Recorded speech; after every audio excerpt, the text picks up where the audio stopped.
Religion has given us centuries of misinformation. You say, well, wait a minute, what do you mean by religion? Are you talking about Christianity? No.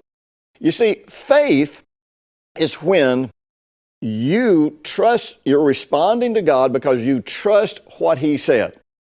Religion is you say, okay, I know what God said, but this is kind of how I see it. And this is how I believe it. Or when God says, this is the way to enjoy this particular benefit or this promise, and you look at it and go, oh, well, you know what? I kind of believe it happens this way. Well, not only are you calling God a liar, but basically you are rooting yourself in religion. Religion is man's approach to God. Faith is man's response to God's approach to man. And so God tells us, not only does God tell us that we can have heaven on earth, but Jesus' entire ministry was about heaven on earth. Now, the new covenant is a covenant of promise. Very important you understand that. It's not only a covenant of promise, but the Bible tells us it has better promises than the old covenant.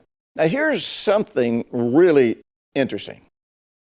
Everything that's in the new covenant, with the exception of faith righteousness, of righteousness being a gift, and just a few factors, everything that's in the new covenant is exactly the same promise that's in the old covenant.